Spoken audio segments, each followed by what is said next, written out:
All right. Second half of Tales of Maj'Eyal begins.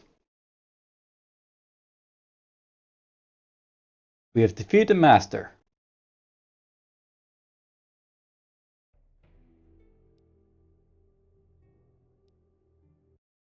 Now we'll explore Reknor and hopefully find ourselves a multi-hued.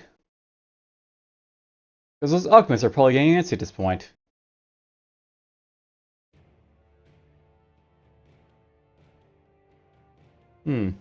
Orc Archer.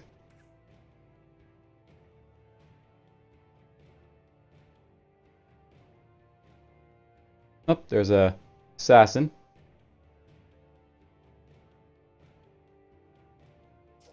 Let's pull these guys down here. Zap these guys like so.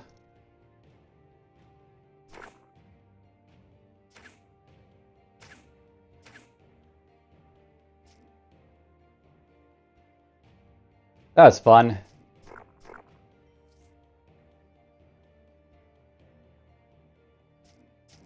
The Reknor. Last place to find escorts if I have any, to find.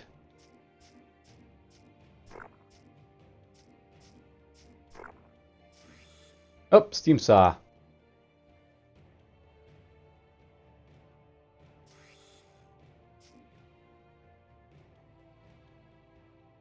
Blood Mage, where?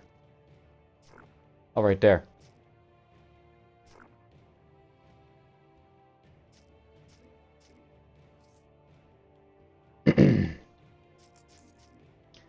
Well, yes, Kingdom of Reknor. Last place to basically find escorts and essentially like the last stop before exiting to Maj'Eyal.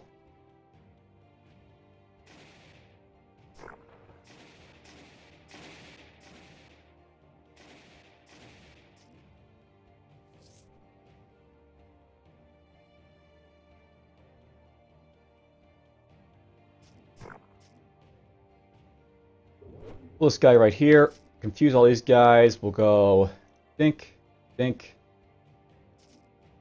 that.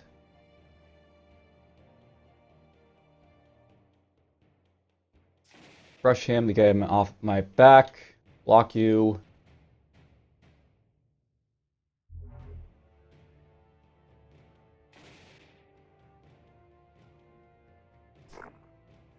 That worked out well.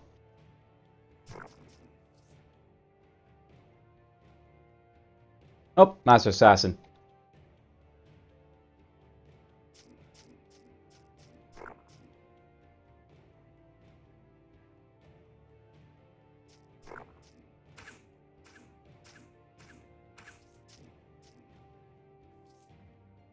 Yes, last place to find escorts. We'll see if I find one, and maybe we'll find some dragons too. Might even find the Troll Head Shooter, but I don't know if I can find him when I've already got the Rune Reflection like this.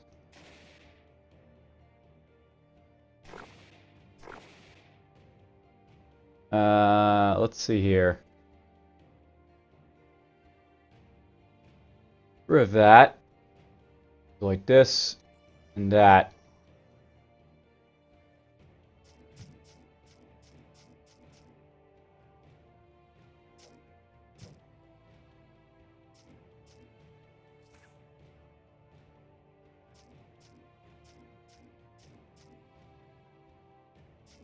That was fun.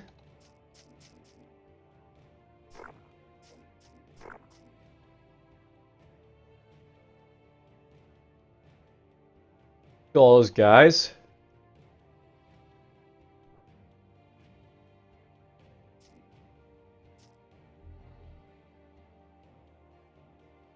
Hey, vampire.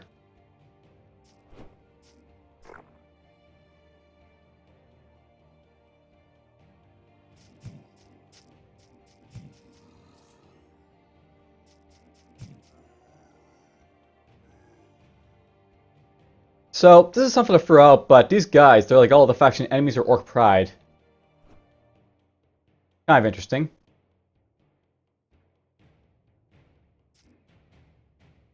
Orc Pride and enemies. I don't think they fight each other though. Like enemies and Orc Pride are like allied to each other.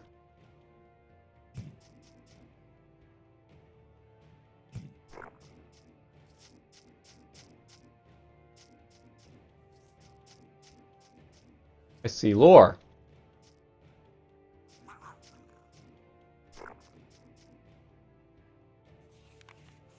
Ah, Grey Knot's Analysis of the Races, Chapter 4, Shaloran. Though the Elven races look very similar in appearance, they are extremely distinct in history, culture, and mindset, and many subtle physical traits, so I shall write of each of them separately. All elves are marked by their long, pointed ears and high cheekbones, but other features can vary greatly. It should be noted that they call themselves as a whole a lore, which means siblings, yet the interactions between the brothers and sisters are oft strained. Shaloran, or Shalor Lit Siblings of Grace, are an average 6 feet 2 inches with bright hair, blue and purple eyes. They are usually slim and lightly built, more marked for their mental prowess than their physical strengths. They are, however, known to be extremely swift in movement and light of foot, but a particular note is their magical affinity, which is far stronger than any of the other race, and their intense power of will. The Shaloran have a long history of magic use, which continues to this day.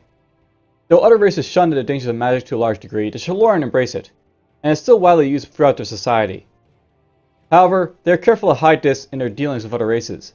The Shaloran were the ones that began a Spellblaze, though they would soon have it forgotten, and the memories of the blame run deep amongst many.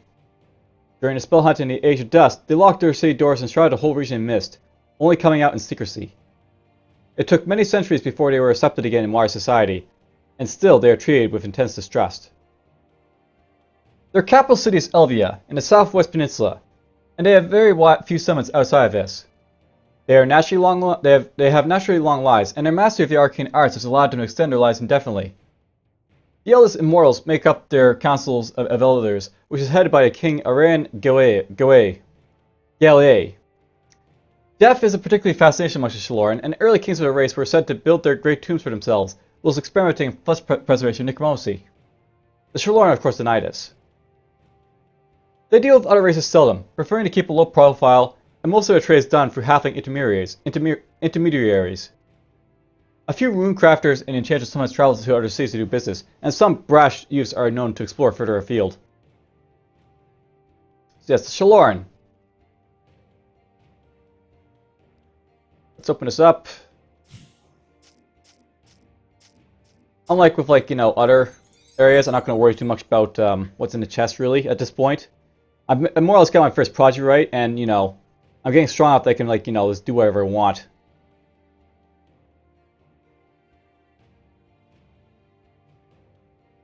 Alright, let's see here. I'm thinking at this point, I might get reposted up to 4 or 5, so I can, get my extra counter-strike. Or, what's this do anymore? Improves the ability to perform counter-strikes after blocks in following ways. Allows counter-strikes after incomplete blocks. Increase duration of counter-strike to be off when attacked by 1 turn. Well, let's boost this up. I notice this is, you get that extra turn, I think, at level 4. We'll do that. I may want to boost up my armor at this point.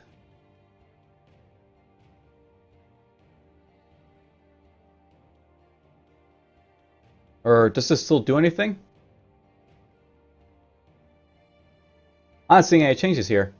You become better at using your armor to deflect blows and protect your vital areas, increasing armor value by 0, armor harness by 0%, and reduces chance to melee or ranged attacks critically hitting you by 0%. Yeah, that doesn't even do a whole lot, does it? Oh well.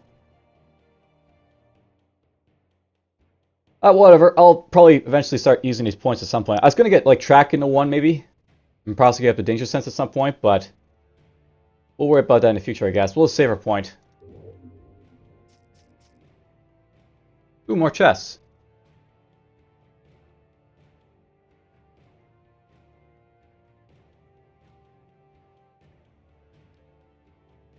Barrel white. Ooh, nice sword.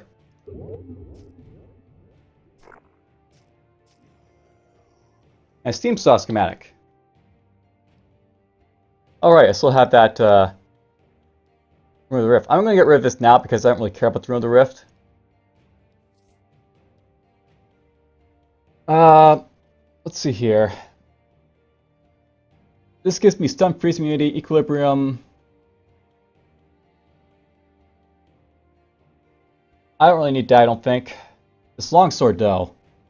This is a tier 5 arcane disrupting force. Well, that sucks. If that wasn't arcane disrupting, I probably would use it, but whatever. I need to get a better weapon in this at some point, because, I mean, this is nice for the blood grasp and stuff, but, well, I'm getting that from, like, the thing on top of it here. I need a better weapon in this at some point. Probably just use, like, any old weapon at this point, there's probably a higher tier.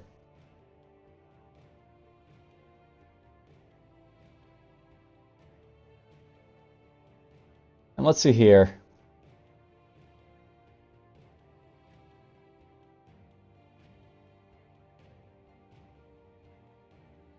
I haven't really been getting a lot of immunity to stuff. That's something to point out. I don't have a lot of immunity to things. But I like having like these boots because they give me damage shield penetration, stealth bonus, which is, you know, good for my variability, critical chance, multiplier.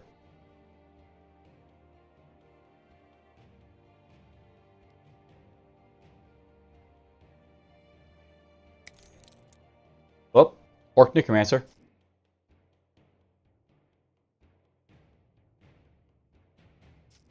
Pull you over and just kill you.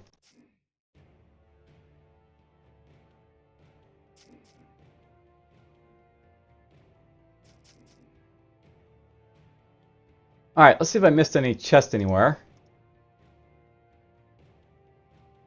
We got that chest.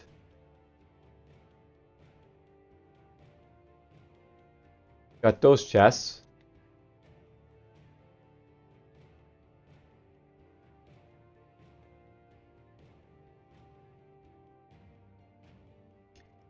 Reknor is such a fun place. It's such a big dungeon.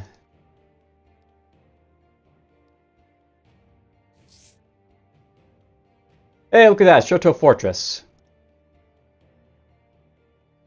So, I can go back now as soon as possible. The Exploratory Far Portal.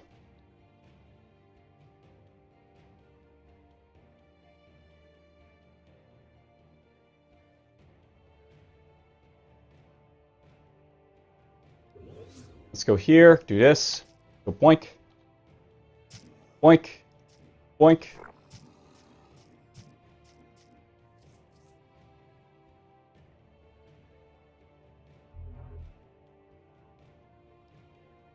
And let's just go see what's up with the Exploratory Far Portal and stuff over here. Well, I can upgrade my raw recall now. That'd be nice.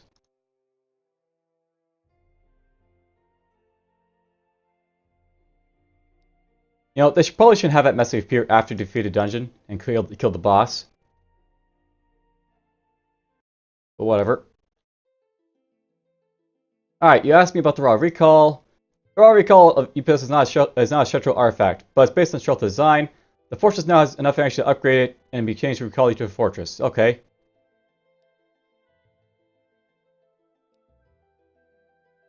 Alright, that's done.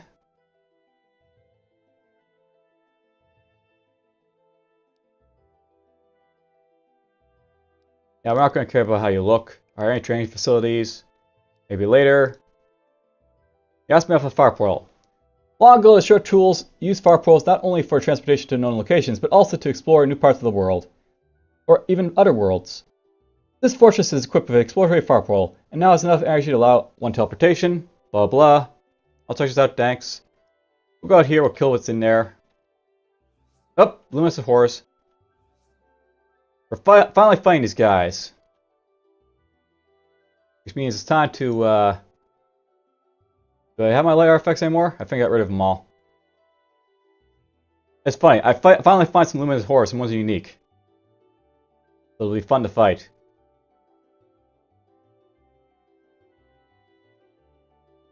You know what, let's just get rid of Eden's Gill. I'm not going to use it, I don't think.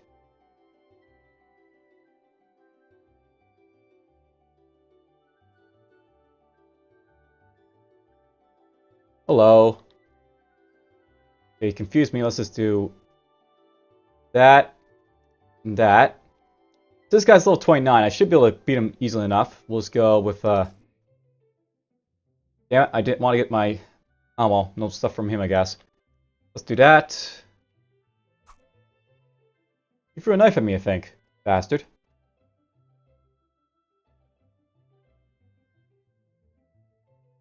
We could drop the trap. Let's just pull him into said trap.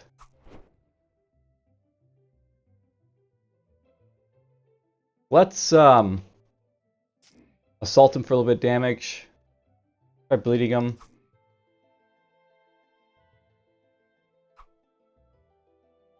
I clicked the wrong thing there, but whatever. Do that to him.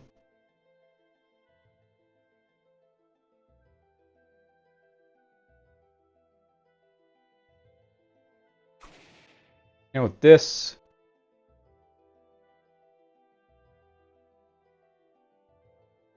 now here's something I know. I could fearscape him, but that's gonna be bad because he's like gonna heal from fire because you know he's luminescent horror. Just to throw it out there, let's just rush him. Go here. I'll heal up a little bit. We'll go with Demon Seeds again. Right with that.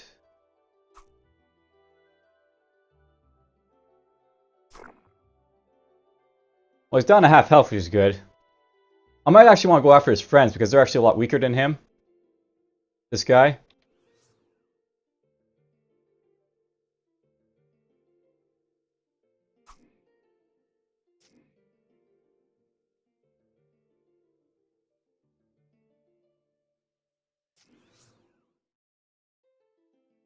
Do that again. Oops, I'm running out of stamina because, you know, stamina.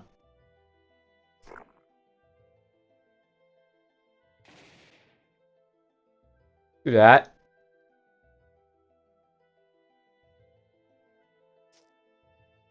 I'm right, he can rush me because, you know, they do that.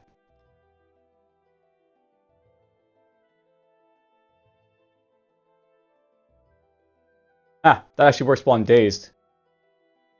That's interesting.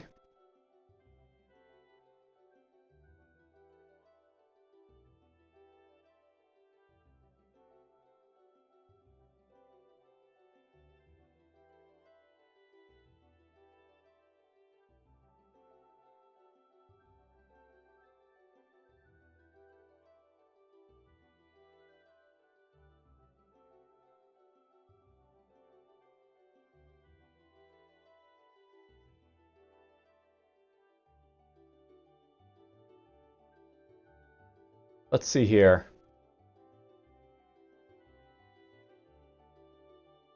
He's still right there.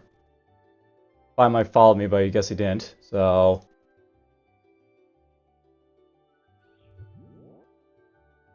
oh, I guess I can't use my face stuff in here. That's interesting. Good to know.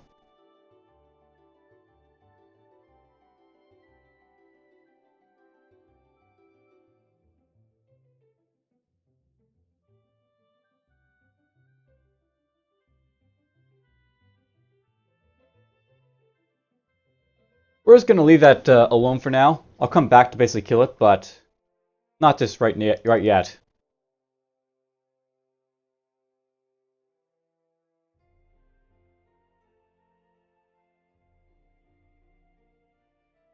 I'll also have to level up and get a little bit stronger.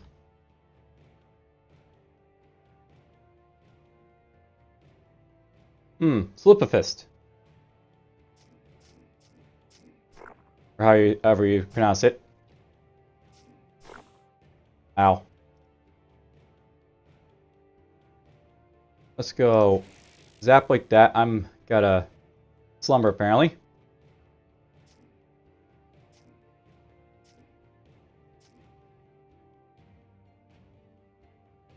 Let's drop this here. We'll drop that there.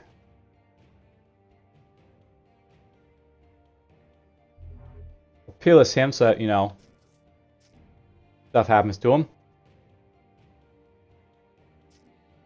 Rush him. Block him. Kill him.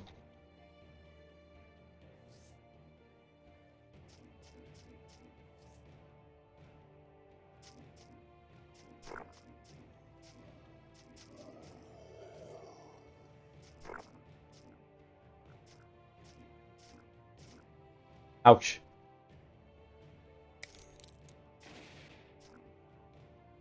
I'm taking a beating here.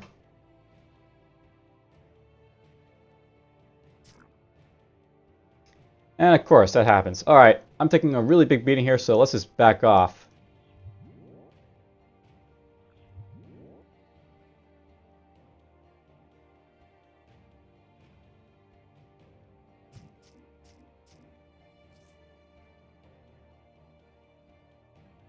There's this guy again.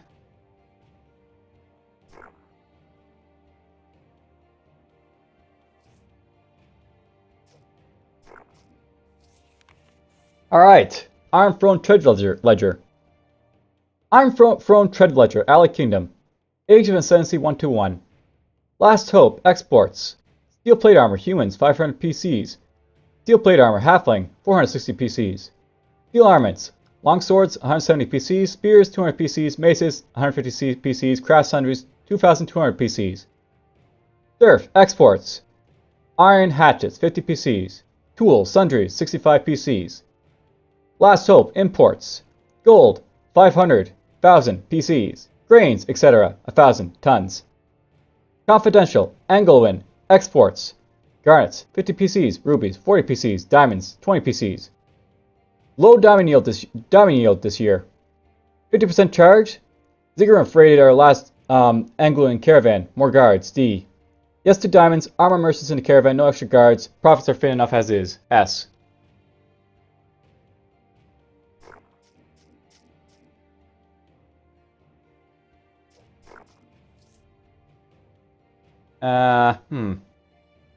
Rush?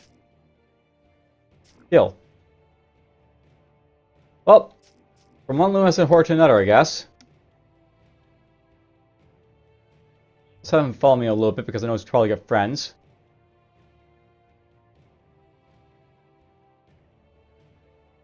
Let's see here. I'm going to rush him. We'll try to stun him. I failed. We'll do this. He's a summoner too, apparently. In with that. Ow. Okay, we got rid of summoner.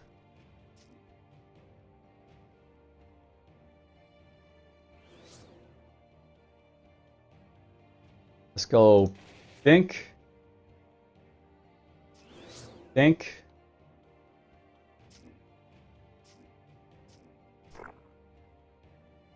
That worked out well.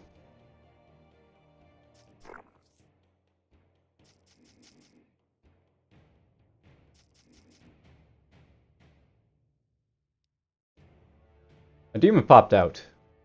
Your escape.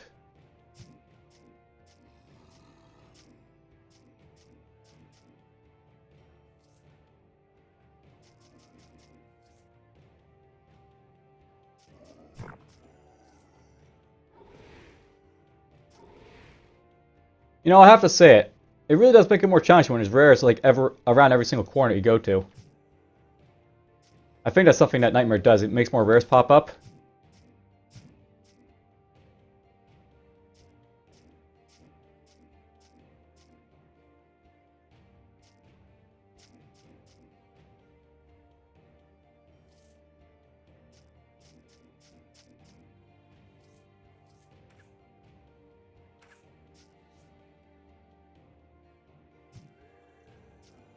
Ow. Heal up a little bit. Put this on. Yoink. I felt like it. Go here. Go bunk. Bunk.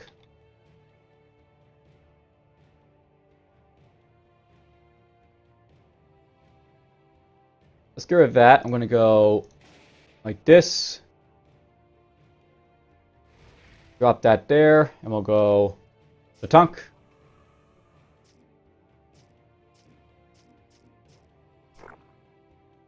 Hey, more lore. Lore Master Greenouts Analysis of the Races, Chapter 10, Monstrous Races. No text would be complete without at least a brief note of some of the more brutish races which infest our world. These do not hold any civilized society of note, nor in general do they seem capable of any form of higher thought or culture. but they are still of interest to study for any who take delight in analyzing beings of more primitive intellect. Trolls come in two main types, Kazarek and Multep, or stone and forest trolls, as they are colloquially known. Stone trolls infest many mountain chains to the northeast, and some have been known to wander further afield in search of food or to spread violence. They are generally over 8 feet tall, with extreme pronounced muscular strength and a thick solid hide which bears the appearance of coal or granite.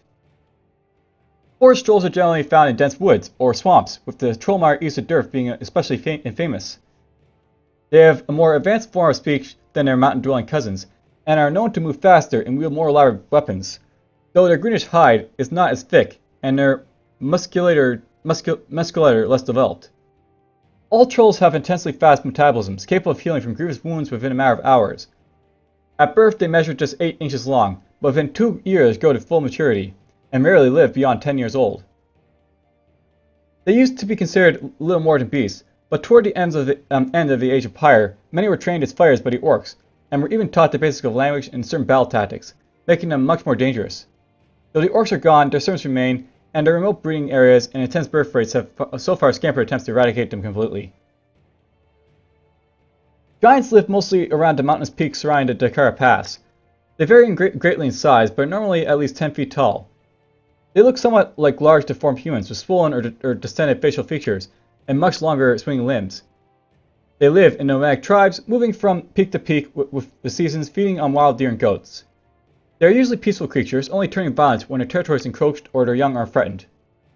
There are sometimes reports of giants coming to lowlands and stealing farm animals or attacking communities, but these are rare and normally isolated to particularly harsh winters. Giants seem to have no developed culture or language worth mentioning, but have been known to show interactions of limited intelligence and to commune well in groups. Nagas were once believed to be myth, but reliable reports and even capturing a dead physical samples have shown them to be real creatures. The upper half of their body is a humanoid in form, with blonde hair and extremely thin build, but the lower half is like that of a giant snake tail. They stand around 6 feet tall on land, though their tails extend several feet further. They have been encountered off the eastern and southeastern coast of Maj'Eyal, which seems to indicate some exotic civilization beneath the waves. Records of them exist only from the last few hundred years, and only more recently have they been interpreted as more than just wild fantasies of introverted sailors. They can breathe in air and underwater, possessing both lungs and gills, and have been reported to move with surprising speed on the ground. One might think them simply odd monsters, but they decorate themselves in jewelry and craft, weapons and armor with materials found in seabed, such as supple mail formed from layers of thick shark hide. This would suggest an advanced culture, but communication with them so far has proved impossible. It is not known if they are capable of complex speech, but to date, their only response to those who encounter them has been extreme violence, and fishermen in the east have always wary of coming across these vicious creatures. The origin of demons is not wholly known, but it is clear that they are capable of intelligence, and so I feel the need to describe them somewhat here. It is known that they can be summoned by certain magical rites, and minor demons were often employed as evil sorcerers during the Age of Dusk. The main theory, which is supported by certain studies by Shaloran archmages, seem to indicate that they come from another world than our own, with connections formed through intense arcane energies. It must be a truly terrifying place to host such foul denizens. Demons vary immensely in appearance and power, as much as the creatures of our own world vary. They generally have bluish blood and metallic flesh and skin, which can often react oddly with our atmosphere. Some become wreathed in flames, others release hideous acids or belching clouds of darkness. All seem versed in magical abilities to some degree, and the strongest of them possess truly terrifying powers. Luckily, they are exceptionally rare, and seem to be much less common in modern times since magic has fallen out of use. Yes. I'm sure that'll be updated in the near future at some point. Roll, bulwark. Doink. Doink. And let's go doink. Doink. Missed. There we go.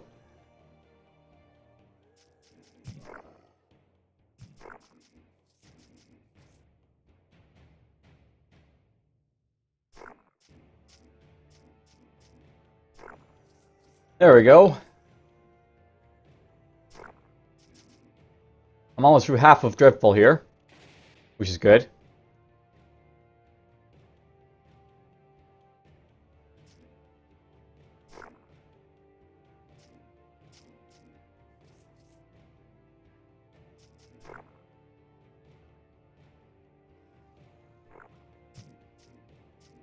Do these guys normally run away? I don't remember him doing that before.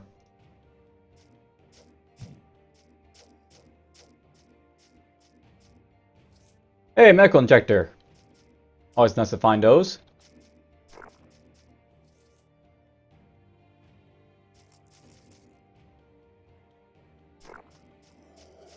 So far, no dragons have popped out, though. That's kind of annoying.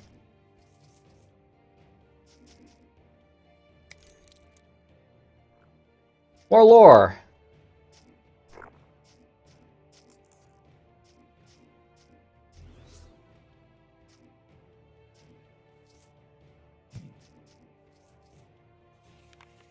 Iron Throne, Prophet's History, Age of Dusk. 412. Diseases and food shortages force increased trade with other races. For the first time in our great history, we are in the red. Morale amongst people is at an all-time low, and badly affecting productivity. 1430.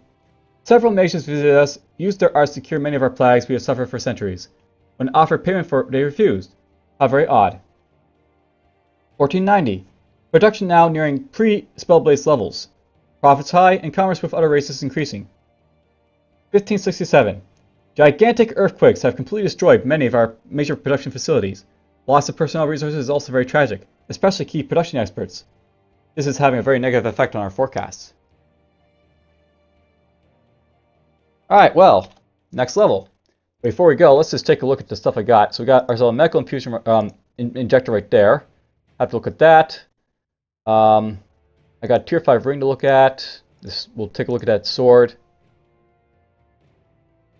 I'm basically taking out anything that might be useful, and then, like, look at it after.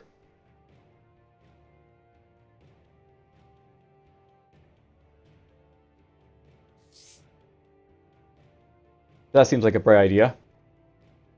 Okay, so this thing is a tier 3 sword. It's a great sword, unfortunately, so I can't use it. So we'll just get rid of it.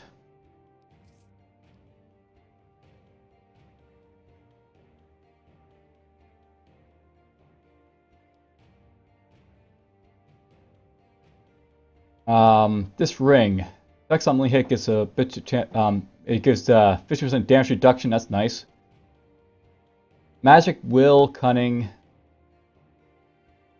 That's technically all good stuff for me. That's that one right there.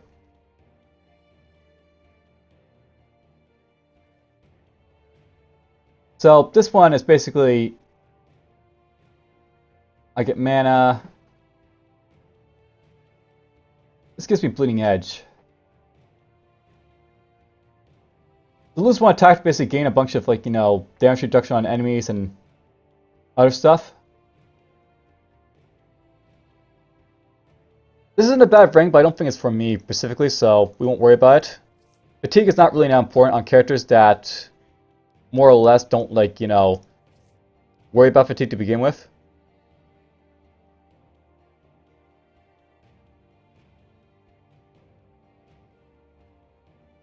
Actually, you know what? Let's just do it like this. Yep, it's not comparing.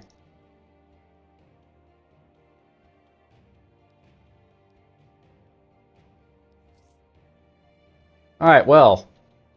Third level of Reknor.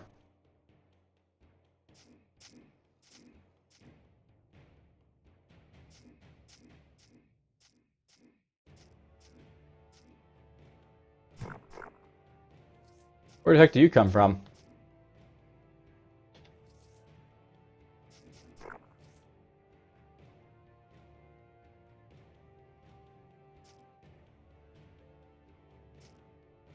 Oh, disarmed.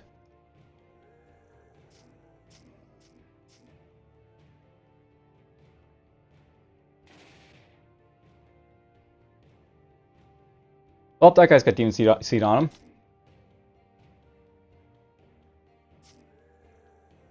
Disarm me again, apparently. There we go, we got him.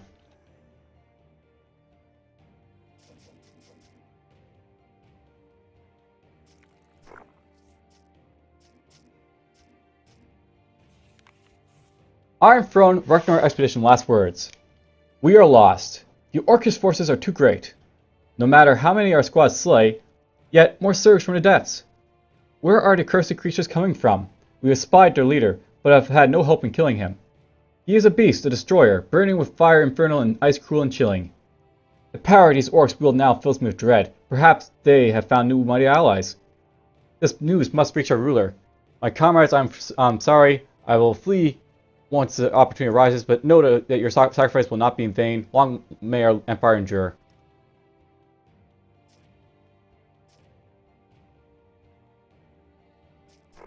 There's the way down to the destroyer.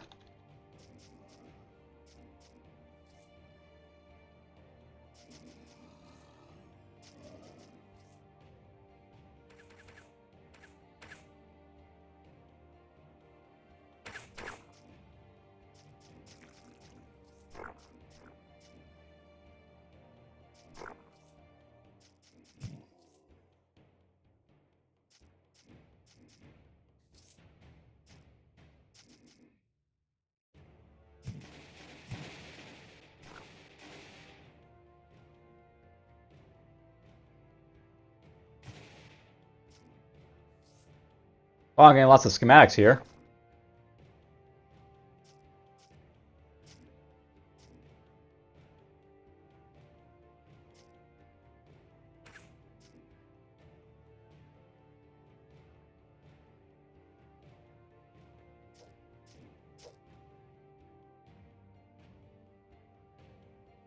Who's this guy to fight? It's nice being able to see where he is because I can just draw him right back in and kill him.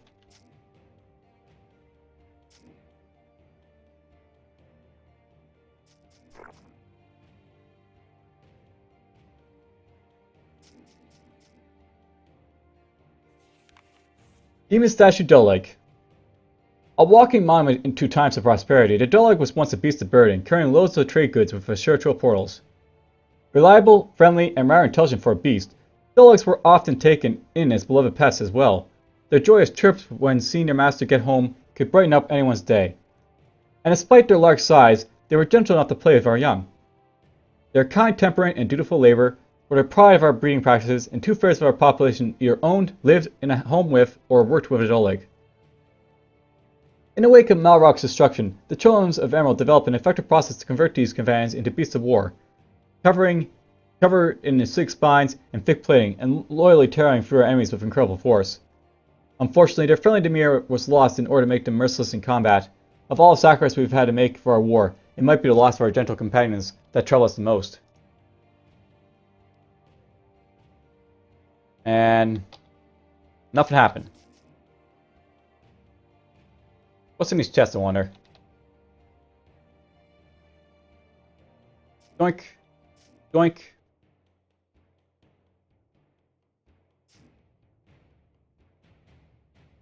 Wow, that knockback is something else. With that then. Fire that at him. Do that to him. He's almost dead. No, he is dead.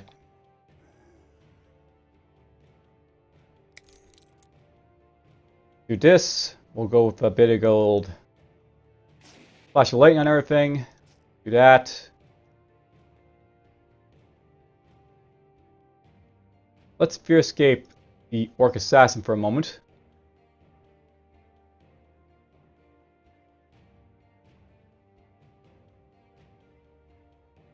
Now I'm fine here, just waiting for my stuff to come back on off cooldown.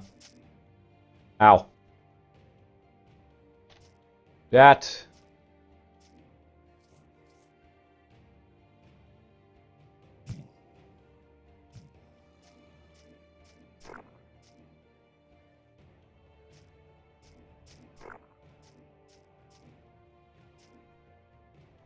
Nymph.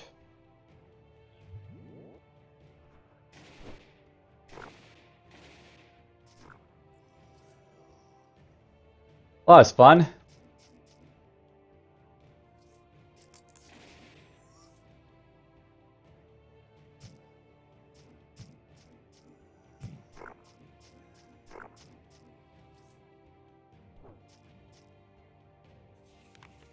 Iron Throne Prophets History Age of Pyre. 240. Market forecast recovering better than expected. increasing expansion in external trade areas. 490. Orcish attacks have become much worse. Seem to be using higher magic and some demonic forces. Potential threat to resources. 5481. Several key cities overwhelmed from underground by attacks from orcs and strange horrors have collapsed lower caverns to prevent further penetration. Working on continued resource protection measures. 711.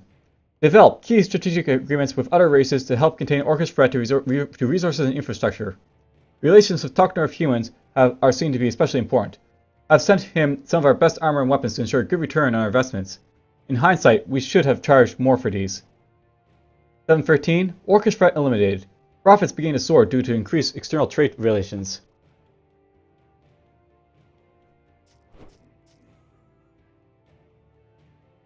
Alright, well, what have I got?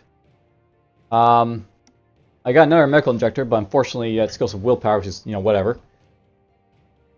That might be worth keeping. A Hero's Infusion.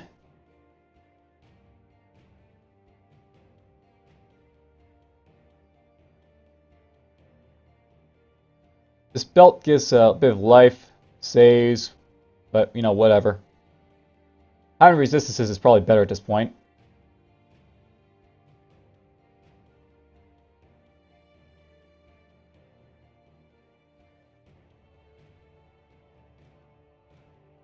I might want to get a new,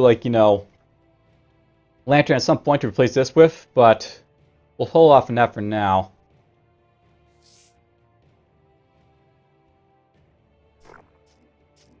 Wow, there's going to be a demon statue right there.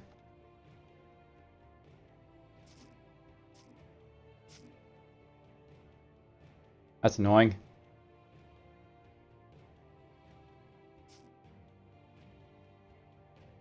Ow. Let's go zap him with lightning. Pull him in like this. Dark fire him.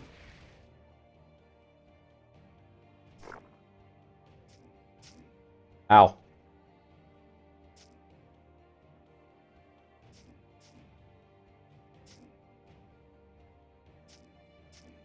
There we go, kill them all. Necromancer Poem. The Necromancer's Canticell. Saved from a coffin, casket, urn, darkness falls, but life returns. Flesh may fall and bone may burn, but soul remains, for which we yearn. Those we return to life's esteem, we see their hearts, their eyes do gleam. They rave, they kill, they gnash, they scream, so full of joy, their greatest dream. Returning those that we amend, they hurry home, a distant friend. But do they cheer, do they command? They yell, does rotting flesh offend? We bring life to lifeless bone, but do they smile, do they condone? They sit upon their golden thrones, they shun us, spurn us, make us known. Fools, sit high in golden tower, from your lofty perks you glower, time will come when you will cower, we rule death, we rule the power.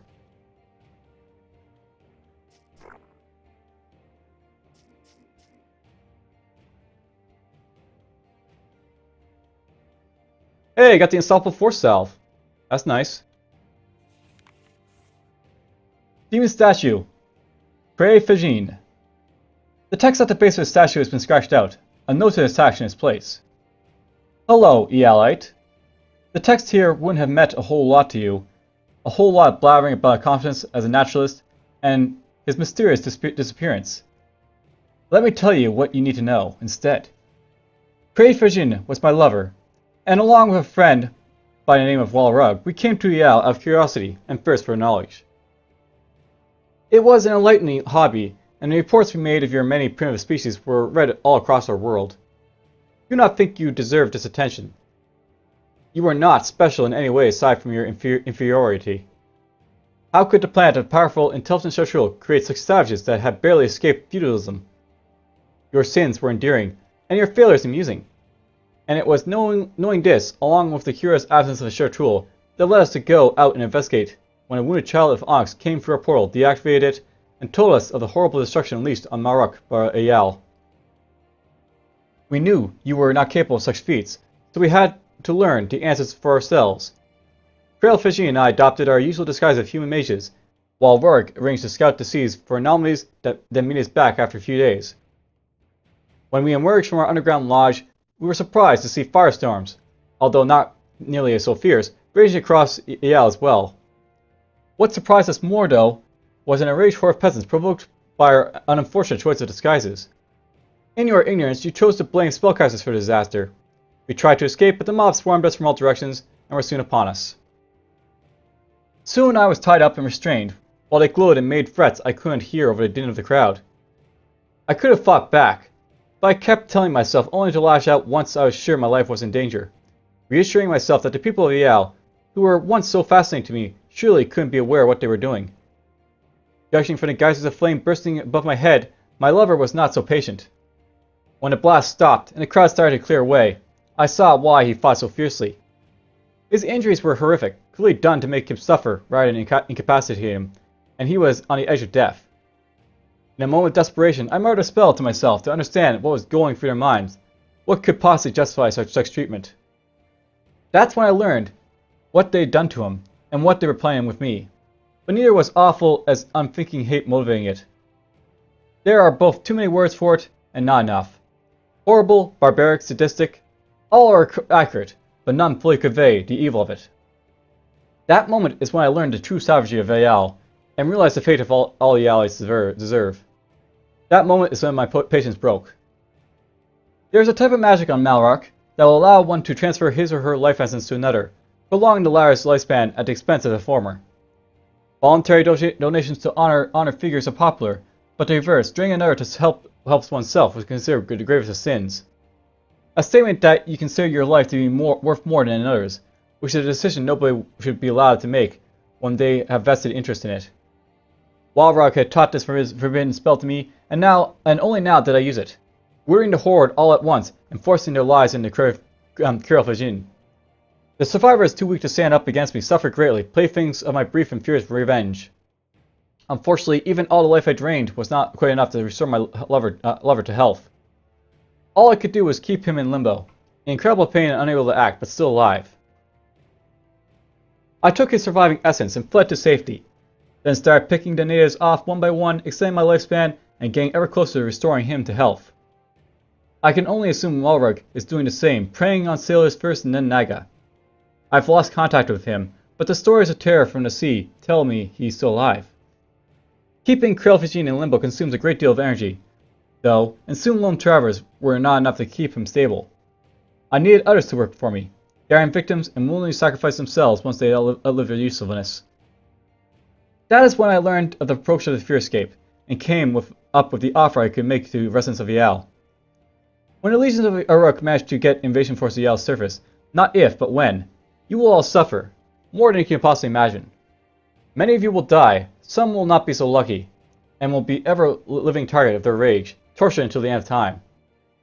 Their reasons are somewhat inaccurate, but make no mistake, you deserve the fate they have lined up for you. Even if I want to, neither I nor anything else in the universe could stop the invasion, save the word of Uruk himself, and that seems rather unlikely.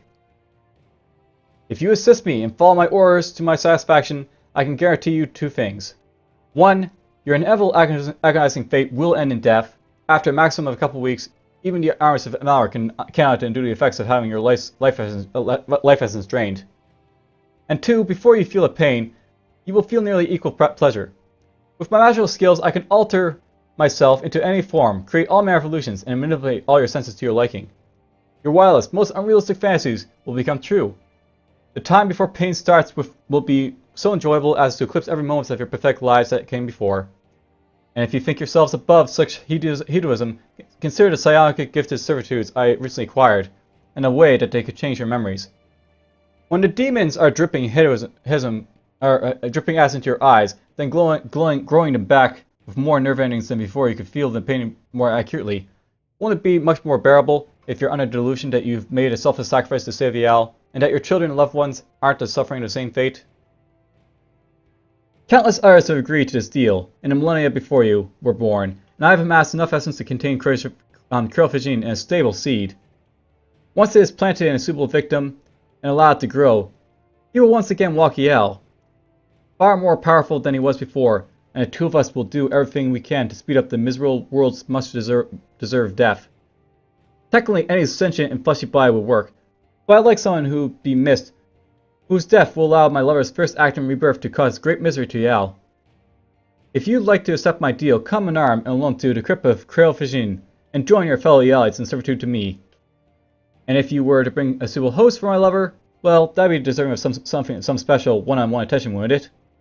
Yal is doomed to perish in screaming agony. Wouldn't you at least like a goodbye kiss first? S. I'm pretty sure that's new. I don't remember that being something that was written. But there is the statue of Krill Fajin. He's who you fight if you make it to the end of the crypt and don't save Melinda. Now, is that better?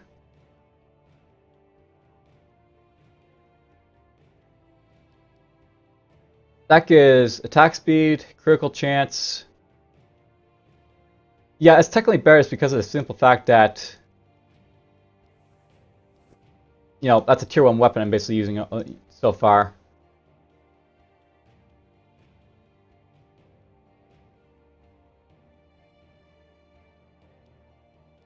Attach that to the item.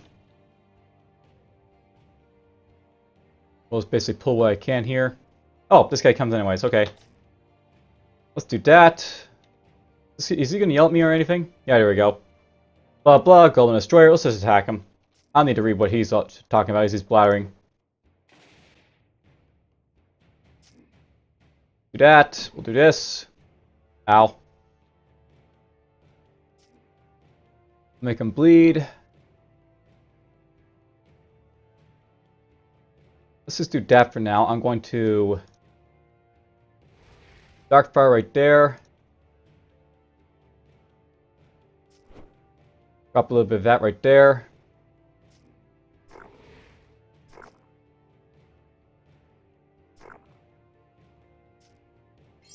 And there goes Go Back to Destroyer. And now all that's left is just to clear out the rest of this dungeon, I'll be done.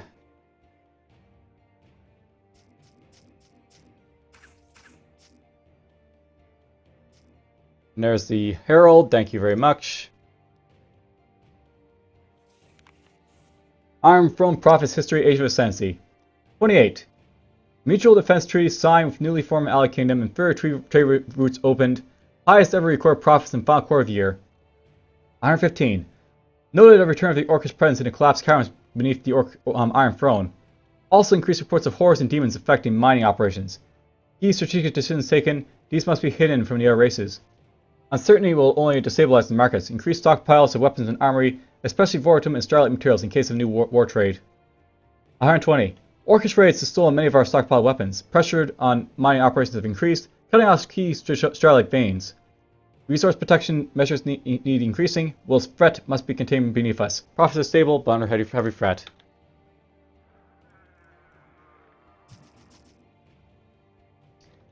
Alright. Well, that's been more or less it for the Dwarven Kingdom of Reknor. I'll come back to this, but I'm actually going to just end this episode right here. I hope you guys more or less enjoyed this one. And I'll see you guys next time.